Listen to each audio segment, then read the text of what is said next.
ये आकाशवाणी पटना है। अब आप अंशु अवस्थी से प्रादेशिक समाचार सुनिए। सबसे पहले मुख्य समाचार। सीतामढ़ी के एक मरीज की आज कोरोना संक्रमण के कारण मौत, इसके साथ ही संक्रमण से मरने वालों की संख्या बढ़कर 4 हुई। प्रदेश में कोरोना संक्रमण के मामलों की संख्या बढ़कर 481 हुई। अब तक 107 मरीजों को स्वस्थ होने के बाद अस्पताल से मिली छुट्टी। जयपुर से प्रवासी मजदूरों को लेकर आज पहली विशेष श्रमिक ट्रेन दानापुर पहुंची। केरल से बिहार के लिए आज 2 और ट्रेनें खुली।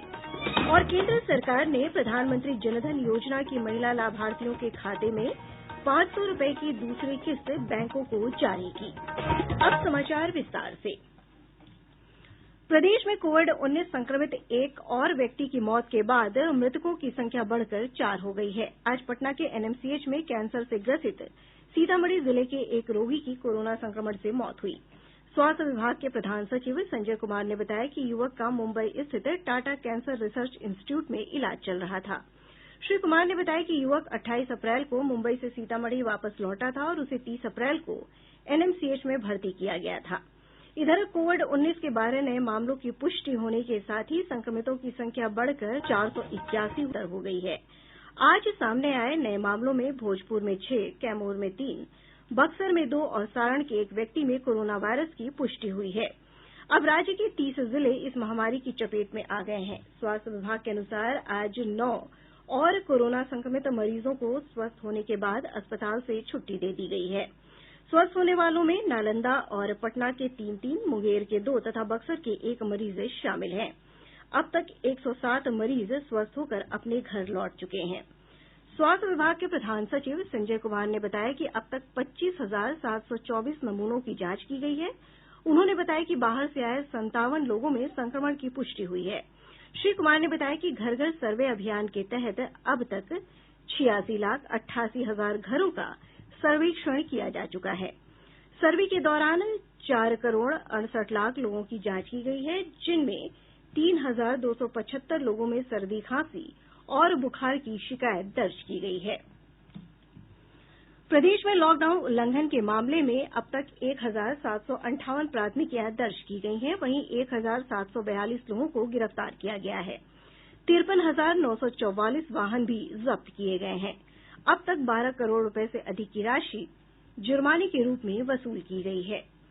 देश में कोविड-19 मामलों की संख्या बढ़कर 37,776 हो गई है, जबकि इस बीमारी से अब तक 1,223 लोगों की मौत हो चुकी है। स्वास्थ्य मंत्रालय की ओर से जारी आंकड़ों में बताया गया है कि कोविड-19 के इस समय 26,535 सक्रिय मामले हैं। 10,018 लोगों को उपचार के बाद अस्पतालों से छुट्टी दे दी गई है। राजस्थान के नागौर जिला से बिहार के 1,174 मजदूरों को लेकर एक विशेष श्रमिक रेलगाड़ी आज दोपहर बाद पटना के दानापुर स्टेशन पहुंची। स्वास्थ्य मंत्री मंगल पांडेय ने स्टेशन पर श्रमिकों का स्वागत किया। ट्रेन के पहुंचने से पहले दानापुर रेलवे स्टेशन को संक्रमण मुक्त किया गया और अतिरिक्त सुरक्षा बलों की भी तैनाती की गयी थी। पटना के जिलाधिकारी कुमार रवि ने बताया कि सभी मजदूरों की स्वास्थ्य जांच दानापुर के रेलवे स्कूल में कराने के बाद उन्हें संबंधित जिलों में बस से भेजा जा रहा है। अपने घरों को जाने के लिए उत्सुक राजस्थान से पहुंचे मजदूरों ने केंद्र, राज्य और रेलवे के प्रति आभार भी प्रकट किया। जिलाधिकारी ने बताया कि इन कामगारों को प्रखंडों में बने क्वारंटीन सेंटर में 21 दिनों के लिए रखा जाएगा। क्वारंटीन सेंटर में कामगारों का कौशल सर्वेक्षण भी किया जाएगा, ताकि उन्हें रोजगार उपलब्ध कराया जा सके। गौरतलब है कि केंद्र सरकार ने लॉकडाउन के कारण अलग अलग जगहों पर फंसे कामगारों, तीर्थयात्रियों, पर्यटकों, विद्यार्थियों और अन्य लोगों के लिए श्रमिक स्पेशल रेलगाड़ियां चलाने का फैसला किया है। मुख्यमंत्री नीतीश कुमार ने प्रवासी कामगारों और विद्यार्थियों को वापस लाने में सहयोग के लिए केंद्र सरकार, रेल विभाग और राजस्थान सरकार के प्रति आभार व्यक्त किया है। केरल के एर्नाकुलम और तिरूर से पटना के दानापुर के लिए आज शाम 2 विशेष श्रमिक ट्रेन रवाना हो गई है। ये विशेष रेलगाड़ी 4 मई को दानापुर पहुंचेगी। इधर राजस्थान के कोटा से गया और बेगूसराय के लिए कल विशेष ट्रेनें चलाई जाएंगी। इधर ओडिशा के नवरंगपुर में फंसे प्रदेश के छात्रों को वाहनों के जरिए पटना लाया जा रहा है। आपदा प्रबंधन विभाग के प्रधान सचिव प्रत्यय अमृत ने बताया कि गुजरात के अहमदाबाद और सूरत, आंध्र प्रदेश के विजयवाड़ा से भी ट्रेनें चलाने पर सहमति बन गई है। उन्होंने बताया कि दिल्ली, कर्नाटक और महाराष्ट्र से विशेष ट्रेनों के परिचालन पर बातचीत चल रही है। केंद्रीय और सूचना प्रसारण मंत्री प्रकाश जावड़ेकर ने कहा है कि लॉकडाउन के तीसरे चरण में 4 मई से व्यावहारिक तौर पर लगभग आधे देश में कामकाज शुरू हो जाएगा। श्री जावड़ेकर ने कहा कि लॉकडाउन से हमें सफलता मिली है और कोरोना महामारी को रोकने में अन्य देशों की तुलना में भारत का निष्पादन बेहतर रहा है।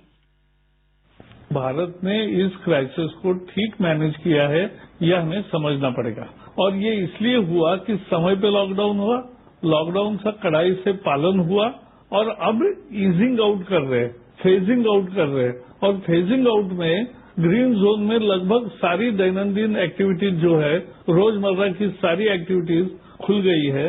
सभी उद्योग और खासकर उद्योग ग्रामीण क्षेत्रों में ही होते हैं, एकदम शहरों के बीचे बीच फैक्ट्रीज नहीं होती है, तो वो आसपास होती है। वो सारी फैक्ट्रीज भी डेडिकेटेड ट्रांसपोर्ट से चालू रहेगी, तो वो दूसरा मुद्दा है। कंस्ट्रक्शन एक्टिविटीज शुरू कर सकते हैं, जहां वहां मजदूर, वैसे भी कंस्ट्रक्शन एक्टिविटी पर मजदूर वही रहते हैं। श्री जावड़ेकर ने कहा कि विपक्ष केवल दोषारोपण में लगा हुआ है और उसके पास विचार विमर्श का कोई एजेंडा या मुद्दा नहीं है। उन्होंने कहा कि विपक्ष ऐसे मुद्दों पर सरकार की आलोचना करता है जिन पर वो पहले सहमति व्यक्त कर चुका होता है। प्रादेशिक समाचार आप आकाशवाणी पटना से सुन रहे हैं। केंद्र सरकार ने 4 मई से लॉकडाउन की अवधि देशभर में 2 सप्ताह के लिए आगे बढ़ा दी है, परंतु ग्रीन और ऑरेंज श्रेणी में आने वाले कम जोखिम वाले जिलों में पर्याप्त रियायतें दी जाएंगी। गृह मंत्रालय ने कल नए दिशा निर्देश जारी किए, जो रेड, ग्रीन और ऑरेंज जोन में विभाजित जिलों के जोखिम के अनुसार लागू होंगे। सरकार द्वारा घोषित नए दिशा निर्देशों का समाज के सभी वर्ग ने खुलकर स्वागत किया है। नए दिशा निर्देशों में कुछ गतिविधियों को समान रूप से प्रतिबंधित रखा गया है। हवाई, रेल, मेट्रो और सड़क मार्ग से अंतर्राज्यीय आवाजाही पर प्रतिबंध जारी रहेगा। सभी स्कूल, कॉलेज और शैक्षणिक संस्थान बंद रहेंगे। वहीं ऑनलाइन और दूरस्थ शिक्षा को बरकरार रखा गया है। Restaurant, cinema hall, shopping mall, gym, theatre, bar और ऑडिटोरियम पहले की तरह ही बंद रहेंगे। सामाजिक, राजनीतिक, सांस्कृतिक, धार्मिक, मनोरंजन और अकादमिक समारोहों पर प्रतिबंध जारी रहेंगे। धार्मिक स्थल और किसी भी प्रकार के धार्मिक आयोजनों पर भी पूरी तरह से प्रतिबंध बरकरार रखा गया है। रेड जोन में व्यक्तियों और वाहनों के परिचालन की अनुमति मात्र कुछ ही अनिवार्य गतिविधियों के लिए दी गई है। रेड जोन में टैक्सी और कैब एग्रीगेटर्स, साइकिल रिक्शा और ऑटो रिक्शा, नाई की दुकानें, स्पा और सैलून पर प्रतिबंध अब भी जारी रहेगा। हालांकि बाजारों और बाजार परिसरों में आवश्यक सामान बेचने वाली दुकानों को अनुमति प्रदान की गई है। आस पड़ोस और बाजार परिसरों के अलावा और आवासीय परिसरों की सभी दुकानों को खोलने के भी आदेश दिए जा चुके हैं। ग्रामीण क्षेत्रों में मॉल को छोड़कर सभी दुकानों को खोलने की अनुमति दी गई है। ऑरेंज जोन में रेड जोन की गतिविधियों के अलावा टैक्सी और कैब एग्रीगेटर्स को एक चालक और 2 यात्री के साथ परिचालन की अनुमति है। सुपर्णा सैकिया के साथ आनंद चतुर्वेदी, आकाशवाणी समाचार। बिहार के 5 जिलों को रेड जोन, 30 को ऑरेंज जोन और 13 को ग्रीन जोन में रखा गया है। मुंगेर, पटना, रोहतास, बक्सर और गया जिले रेड जोन में शामिल हैं। नालंदा, कैमूर, सिवान, गोपालगंज, भोजपुर, बेगूसराय, औरंगाबाद, मधुबनी, पूर्वी चंपारण, भागलपुर, अरवल, सारण, नवादा, लखीसराय, बांका, वैशाली, दरभंगा, जहानाबाद, मधेपुरा और पूर्णिया ऑरेंज जोन में शामिल जिले हैं। इनके अलावा शेष 13 जिले ग्रीन जोन में हैं। स्वास्थ्य मंत्रालय ने रेड जोन से ग्रीन जोन में जिलों को रखने के मानक बदले हैं।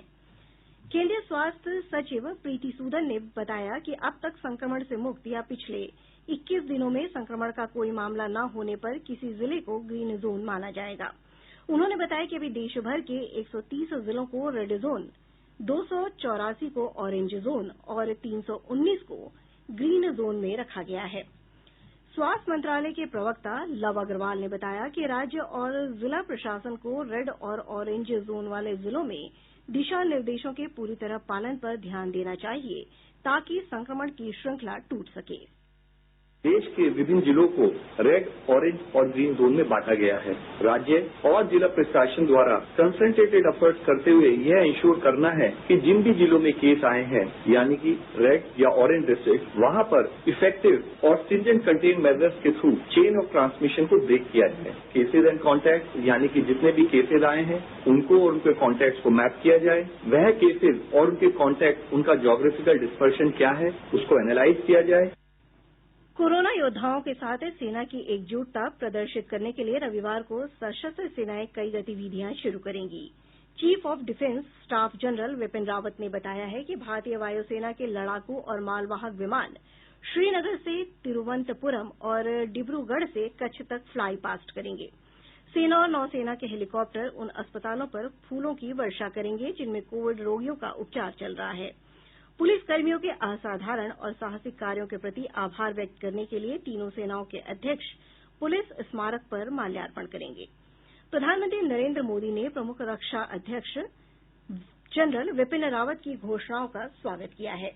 श्री मोदी ने एक ट्वीट में कहा कि भारतीय सशस्त्र बलों ने राष्ट्र को हमेशा सुरक्षित रखा है और वैश्विक आपदा के समय में भी वे लोगों की मदद कर रहे हैं। गृह मंत्री अमित शाह ने कोरोना योद्धाओं का आभार व्यक्त करने के निर्णय के लिए चीफ ऑफ डिफेंस स्टाफ और सशस्त्र सेनाओं को बधाई दी है। श्री शाह ने कहा कि सशस्त्र सेनाओं के इस निर्णय से हमारे चिकित्सकों, स्वास्थ्य और सफाई कर्मचारियों, सुरक्षा और मीडिया कर्मियों का विश्वास बढ़ेगा। केंद्रीय सूक्ष्म, लघु और मध्यम उद्योग मंत्री नितिन गडकरी ने कहा है कि केंद्र सरकार जल्दी ही एमएसएमई क्षेत्र के लिए राहत पैकेज की घोषणा कर सकती है। श्री गडकरी ने आज नई दिल्ली में कहा कि राहत पैकेज की सिफारिश मंत्रालय और प्रधानमंत्री को भेज दी गई है। इस पैकेज की घोषणा शीघ्र होने की संभावना है। केंद्र सरकार ने प्रधानमंत्री जनधन योजना की महिला लाभार्थियों के खाते में 500 रुपये की दूसरी किस्त बैंकों को जारी कर दी है। इस योजना के तहत हर महिला लाभार्थी को पिछले महीने से 500 रुपये की 3 किस्तें दी जानी है। पिछले महीने पहले सप्ताह में पहली किस्त के तौर पर लगभग 20 करोड़ महिला लाभार्थियों के खाते में राशि जमा कराई गई थी। नागर विमानन महानिदेशालय ने लॉकडाउन की विस्तारित अवधि को देखते हुए सभी नियमित घरेलू और अंतर्राष्ट्रीय यात्री उड़ानों पर जारी प्रतिबंध को 17 मई तक बढ़ा दिया है। महानिदेशालय ने कहा है कि इस फैसले में होने वाले किसी भी परिवर्तन की जानकारी लोगों को समय रहते दी जाएगी ताकि वे सेवाएं बहाल होने पर अपने टिकट बुक कर सकें। बिहार के लोगों ने केंद्र की तरफ से मिलने वाली विभिन्न सरकारी योजनाओं पर प्रसन्नता व्यक्त की है। मैं जगनारायण पांडेय, किसान, ग्राम सराव, प्रखंड कोड़ीगोला, जिला रोहतास का निवासी हूँ। प्रधानमंत्री किसान सम्मान निधि योजना के तहत जो राशि आई है वह इस लॉकडाउन में काफी मददगार हो। के लिए प्रधानमंत्री जी को बहुत बहुत धन्यवाद। मेरा नाम फूलन देवी है, जम्मू जिला अगारा गांव को रहने वाले हैं। जनधन खाता पर 500 रुपया, उजाला खाता पर 850 रुपया और सभी परिवार को बढ़िया से खिला कर रहे हैं। प्रधानमंत्री को पौराणिक धारावाहिक श्री कृष्णा कल सुबह 9 बजे से दूरदर्शन के राष्ट्रीय चैनल पर प्रसारित किया जाएगा। सूचना और प्रसारण मंत्री प्रकाश जावड़ेकर ने एक ट्वीट में लोगों से भगवान कृष्ण की महिमा की कथा देखने की अपील की है।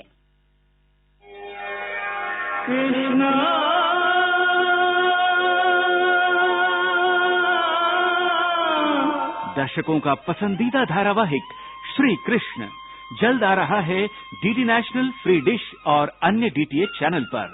सब्सक्राइबर्स अपना चैनल नंबर नोट करें।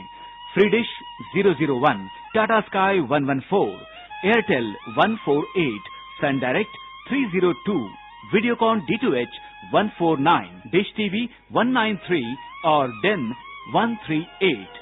आगामी आकर्षण धारावाहिक श्री कृष्ण।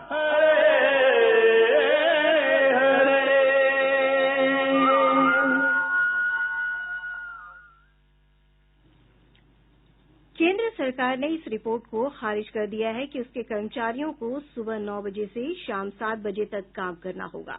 एक ट्वीट में पत्र सूचना कार्यालय ने इस खबर को गलत बताया है। पत्र सूचना कार्यालय ने स्पष्ट किया है कि सरकार ने ऐसा कोई निर्णय नहीं लिया है और न ही ऐसा कोई प्रस्ताव विचाराधीन है। और अब अंत में मुख्य समाचार एक बार फिर। सीतामढ़ी के एक मरीज की आज कोरोना संक्रमण के कारण मौत। इसके साथ ही संक्रमण से मरने वालों की संख्या बढ़कर 4 हुई। प्रदेश में कोरोना संक्रमण के मामलों की संख्या बढ़कर 481 हुई। अब तक 107 मरीजों को स्वस्थ होने के बाद अस्पताल से मिली छुट्टी। जयपुर से प्रवासी मजदूरों को लेकर आज पहली विशेष श्रमिक ट्रेन दानापुर पहुंची। केरल से बिहार के लिए आज 2 और ट्रेनें खुली। और केंद्र सरकार ने प्रधानमंत्री जनधन योजना की महिला लाभार्थियों के खाते में 500 रुपए की दूसरी किस्त बैंकों को जारी की। इसके साथ ही आकाशवाणी पटना से प्रसारित प्रादेशिक समाचार का ये अंक समाप्त हुआ। घर में रहिए, सुरक्षित रहिए और सुनते रहिए आकाशवाणी।